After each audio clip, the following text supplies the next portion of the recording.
अस्सलाम वालेकुम सामीन। 12 मुहर्रम और हराम और 28 जून है।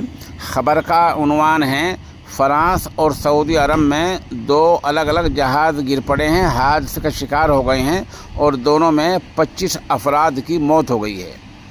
फ़्रांस में स्काई डाइवर्स को ले जाने वाला शहरी तैयारा गिरकर तबाह हो गया, जिसके नतीजे में फ़्रांस में 11 अफराद हलाक हुए हैं। उधर सऊदी अरब में आरामको का हेलीकॉप्टर गिरकर तबाह हो गया, जिसके नतीजे में 14 अफराद जाँ बहक हो गए। इन्ना लिल्लाहि व इन्ना इलैहि राजिऊन। फ़्रांस के शहर नैन्सी के पास टॉम्बलेन के इलाके में एक शहरी तैयारा गिरकर तबाह हो गया।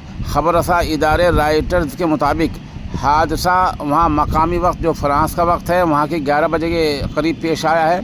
मकामी हुक्काम ने बताया मरने वालों में 10 अफराद शामिल हैं। हादसे के बाद बचाव टीमें पहुँच गई हैं। दरअसल सऊदी अरब की सरकारी तेल कंपनी आरामको का एक हेलीकॉप्टर आज रास तनूरा के इलाके में गिरकर तबाह हो गया, जिसमें 14 अफराद लुक़्मा अजल हुए हैं। अरब न्यूज़ के मुताबिक हादसे की वजह फ़िलहाल मालूम नहीं हो सकी और जांच शुरू कर दी गई है। सऊदी अरब की वजारत तवानाई के एक एहलकार ने बताया कि हेलीकॉप्टर मकामी वक्त के मुताबिक सुबह 6 बजे के आसपास रास तनूरा में गिरकर तबाह हुआ है और इसमें 14 सऊदी शहरी हुक्काम थे।